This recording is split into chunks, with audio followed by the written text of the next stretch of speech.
महात्मा बुद्धा कहते हैं, मन के जीते जीत है और मन के हारे हार। इंसान का सबसे बड़ा शत्रु उसका मन है। अगर वह चाहे तो उसे बर्बाद कर दे, अगर वह चाहे तो उसे आबाद कर दे।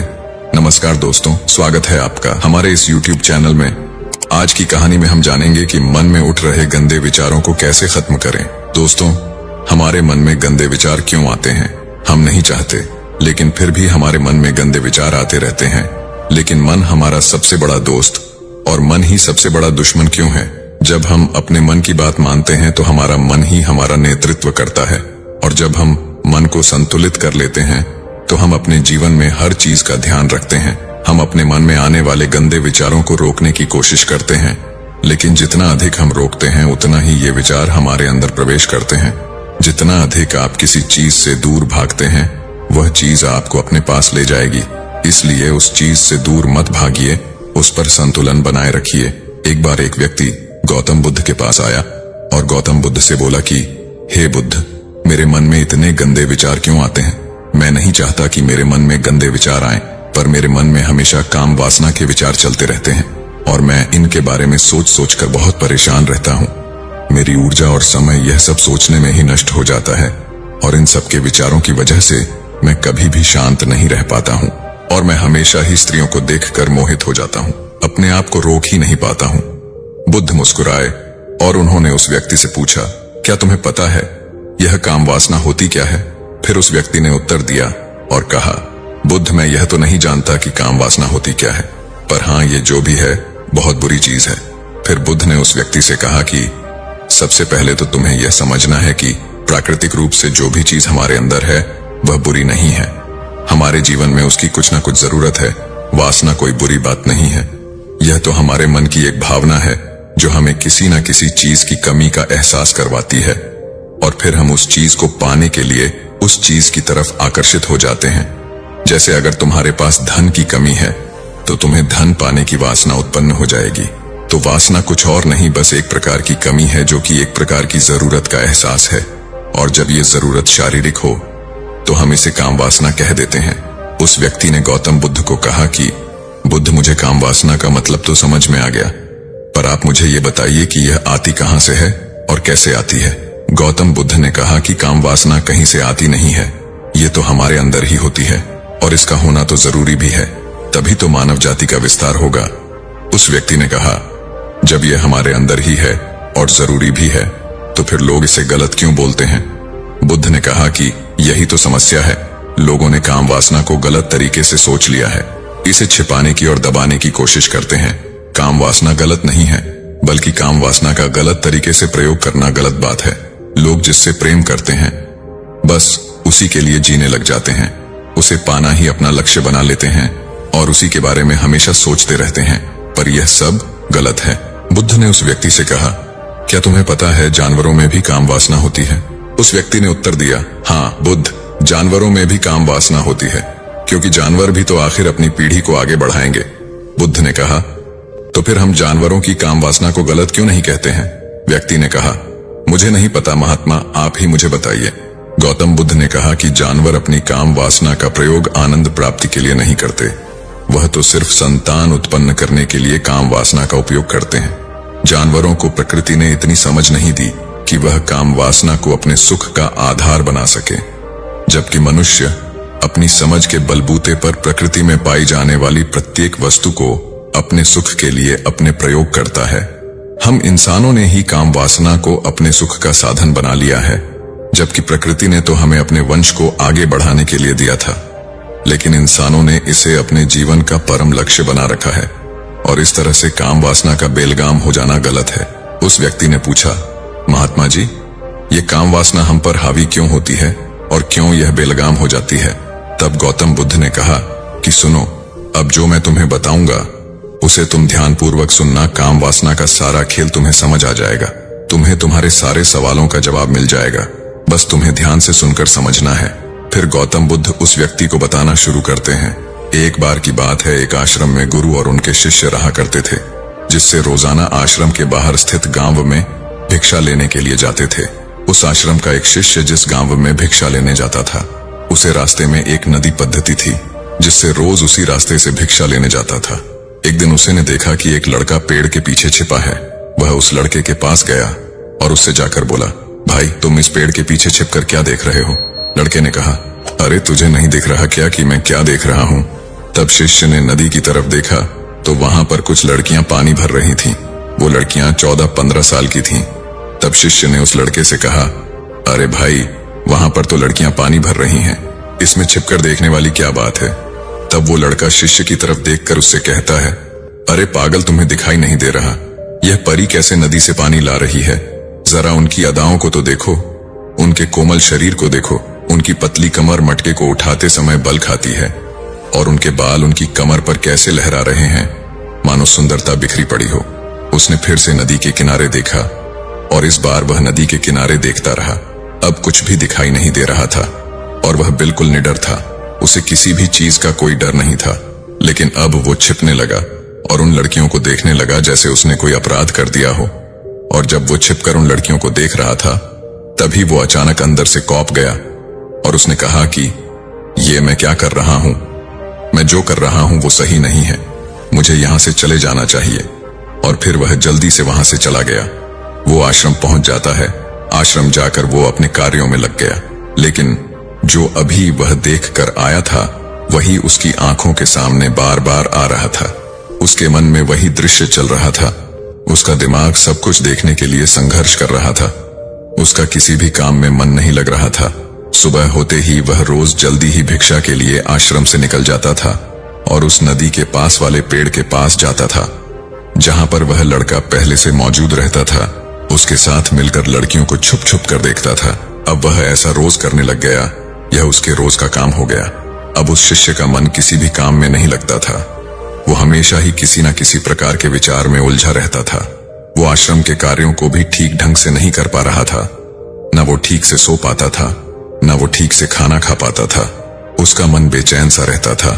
उसका मन बार बार उन लड़कियों की खूबसूरती देखने को मचलता था। जब गुरु भिक्षा दे रहे थे तब भी उनका मन किन्हीं अन्य विचारों में खोया हुआ था। गुरु ने अपने शिष्य की इन हरकतों को समझ लिया था। फिर एक दिन गुरु ने शिष्य को अपने पास बुलाया और कहा कि आज से मैं भी तुम्हारे साथ भिक्षा मांगने चलूंगा। आप और मैं एक साथ भिक्षा मांगने जाएंगे। तभी शिष्य गुरु को मना करते हुए बोला, नहीं गुरुदेव, आप परेशान क्यों हो रहे हो? मैं अकेला ही ठीक से भिक्षा मांग सकता हूँ।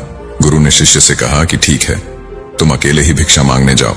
जिससे वह तुरंत भिक्षा मांगने निकल पड़ा। सभी लोग उसे देखने के लिए उसके पीछे पीछे चलने लगे। थोड़ी दूर जाने पर गुरु ने देखा कि उनका शिष्य एक अपराधी की तरह एक लड़के के साथ पेड़ के पीछे छिपा हुआ है और छिपकर कुछ देख रहा है। गुरु भी अपने शिष्य के पीछे जाकर खड़े हो गए।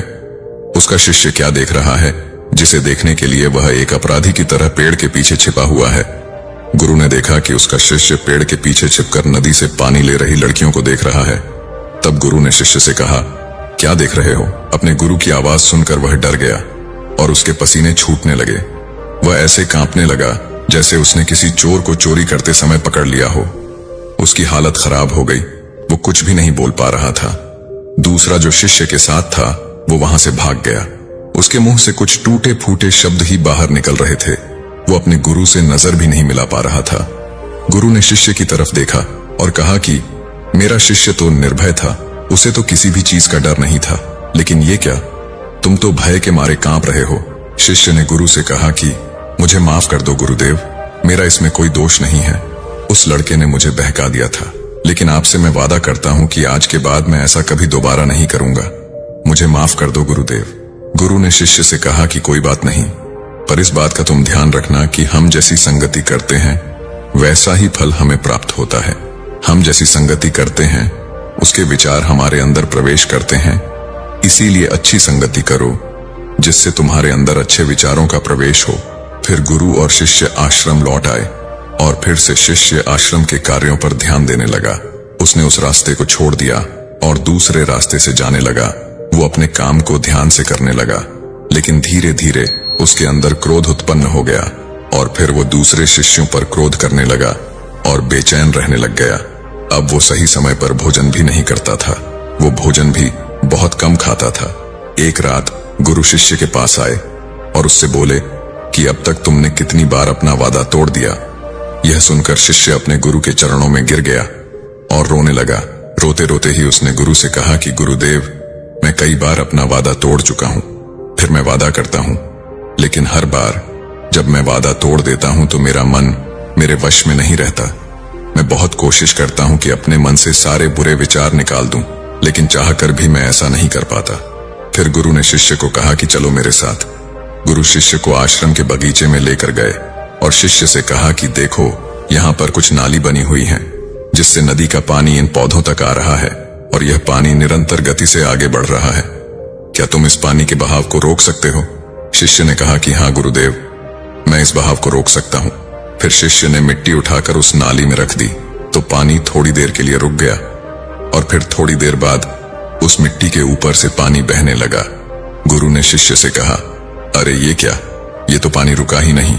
फिर से शिष्य ने कुछ कंकर पत्थर उठाकर उस नाली में रख दिए और फिर थोड़ी देर के लिए पानी रुक गया, लेकिन फिर थोड़ी देर बाद ही उन कंकड़ पत्थर के ऊपर से पानी निकल आया। फिर गुरु ने कहा कि शिष्य, यह क्या हुआ? पानी तो फिर से बहने लग गया। तुम तो बोल रहे थे कि तुम इसे रोक दोगे। क्या हम किसी काम को रोकना चाहे तो क्या हम उसे रोक नहीं सकते हैं? तब शिष्य ने कहा, कोई बात नहीं गुरुदेव, मैं इस पानी को तो आपको रोक के दिखाऊंगा।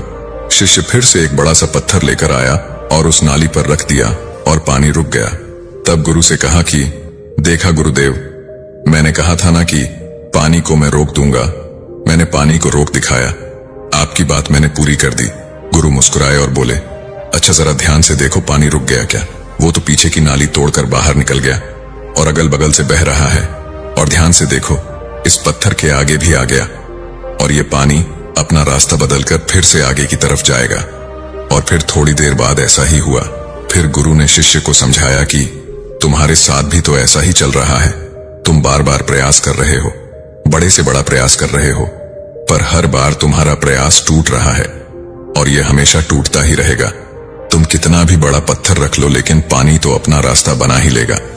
ये सब देखकर शिष्य ने गुरु से कहा कि ही गुरुदेव, क्या कोई तरीका नहीं है जिससे मैं गंदे विचारों से बाहर निकल सकूं और यह मेरे मन में आए ही ना?